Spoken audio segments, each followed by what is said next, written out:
Hola de nuevo, ¿cómo han estado? Espero que bien. Bueno, como habíamos visto en el anterior video, vimos que el apóstol Pedro y Pablo no eran rivales y también vimos que no existía ningún conflicto doctrinal entre los cristianos hebreos y helenistas. En esta parte vamos a ver lo siguiente. ¿Es cierto que Pablo de Tarso se declaró como mentiroso y embustero en sus epístolas? Pues lo vamos a descubrir.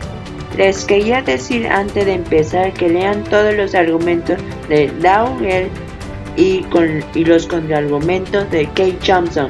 Solo puse algunos para no alargar el video. Aquí voy a citar a Kate Thompson. En su investigación dice lo siguiente: quiero aclarar que este no es la afirmación de Kate Thompson, sino más bien de Dow Elden. Argumento 18. Pablo admite que mintió en Romanos capítulo 10, verso 7, y que usó sutileza que en griego caude en 2 de Corintios capítulo 12, verso 16.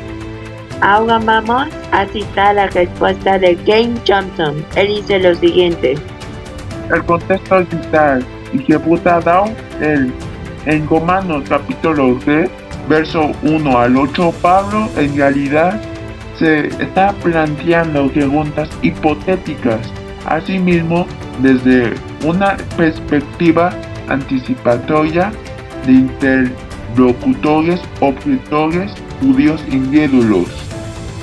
Pablo, entonces, responde a estas objeciones como cristiano. Esto es para ayudar a los cristianos romanos a comprender mejor su enseñanza en formato de diálogo. Las objeciones hipotéticas judías a su enseñanza se encuentran en los versos 1, 10, 5, 7 al 8. Las respuestas cristianas de Pablo a estas objeciones se encuentran en los versos 2, 4, 6 y 8. Por lo tanto, Dowell confundió el verso 7 como la posición de Pablo o una declaración de él que indica su forma de pensar, cuando en realidad es un versículo que debe leerse como una objeción de un interlocutor objetor judío a Pablo, a lo que continúa respondiendo la razón por la que Pablo, como hipotético judío incrédulo, pregunta si debido a que a través de su mentira Dios todavía es glorificado. ¿Por qué Dios juzga al mentiroso y recibe gloria? ¿Por qué el judío o el pecador todavía es castigado por mentir? Es porque Pablo acababa de terminar de enseñar la infidelidad o el pecado. Termina revelando la justicia de Dios a través del juicio. Versos 10 al 5. Por lo tanto, el argumento para Pablo es: ¿por qué no debería simplemente mentir o pecar, ya que todo acaba glorificando a Dios al final? Es decir, ya que el pecado lleva al juicio de Dios, que cae la gloria de Dios, muestra la justicia de Dios. La respuesta de Pablo en el verso 8 es: algunas personas nos acusan calumniosamente de decir esto. Su condena es justa. Por lo tanto, algunos toman falsamente este enfoque fatalista como una conclusión lógica de la enseñanza de Pablo. Sin embargo, Pablo revela que esa no es su posición y dice que aquellos que le atribuyen tal enseñanza a él y a otros cristianos serán condenados con justicia. Véase nuevamente el verso. Por lo tanto, la conclusión es que no está bien pecar o mentir, aunque hacerlo resulte en el juicio de Dios. Es decir, la gloria y la justicia de Dios se revelan. ¿Cómo uno puede entonces cambiar las cosas y hacer como si Pablo estuviera admitiendo ser un mentiroso? Es imperdonable. Pablo revela que esa no es su posición y dice que aquellos que le atribuyen tal enseñanza a él y a otros cristianos serán condenados con justicia. Véase nuevamente el verso. Por lo tanto, la conclusión es que no está bien pecar o mentir, aunque hacerlo resulte en el juicio de Dios, es decir, la gloria y la justicia de Dios se revelan. En resumen, la mentira de Romanos capítulo 10, verso 7, de mi mentira, cuando se la entiende en contexto, de ninguna manera hace que Pablo admita ser un mentiroso. Esa es la afirmación hipotética de un judío incrédulo a Pablo, a la que él continúa respondiendo, no la propia admisión de Pablo. Pablo es muy claro en sus escritos en lo que respecta a evitar el engaño, la mentira y la deshonestidad.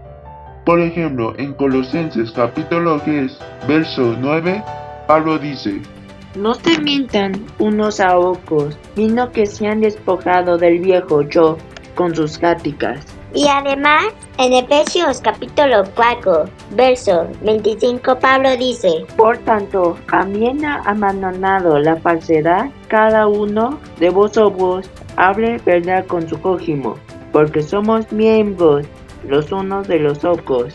En Romanos capítulo 10, verso 13, Pablo condena el uso de la lengua para engañar. Argumento 19.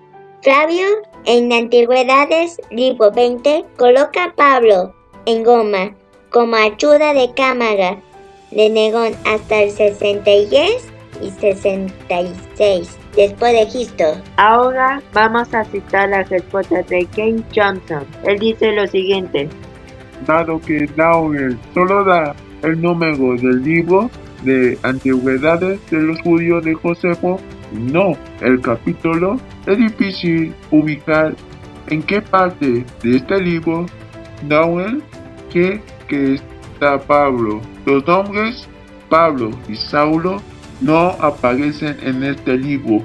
Puede que se esté refiriendo a Burgel, mencionado en el capítulo 8 de este libro.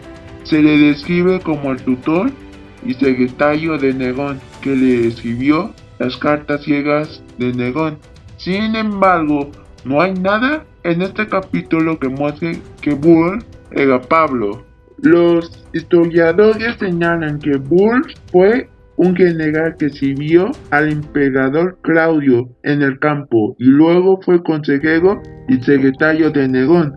Con todas estas tareas que consumen mucho tiempo, ¿de dónde sacó tiempo para dominar la teología judía y cristiana con el fin de escribir, predicar y debatir con otros al respecto? Los eruditos de Pablo se dan cuenta de cuán teológicamente profunda eran las epístolas de Pablo y cuán familiarizado estaba con el Antiguo Testamento. Por lo tanto, es insostenible sostener que Pablo era Burgel, porque este último no tenía tiempo para dominar la teología judaica y cristiana, algo que hizo Pablo. Obviamente se trata de dos personas diferentes. Ningún erudito o historiador serio de Josefo afirma que Burgel fuera Pablo. Estamos tratando con una mera afirmación por parte de Dowell, en lugar de un caso con evidencia significativa sobre este punto. En pocas palabras, la evidencia apunta de que Pablo de Tarso no se declaró como mentiroso, ni tampoco él haya sido un espía de Roma. Con lo que hemos visto en esta trilogía, podemos concluir que Pablo de Tarso no es ningún embustero ni tampoco un espía de Roma. Y también vimos que Pablo de Tarso, según la evidencia que tenemos, es un verdadero apóstol. Bueno, nos vemos en el siguiente video. Bye, cuídense y que pasen bonito día.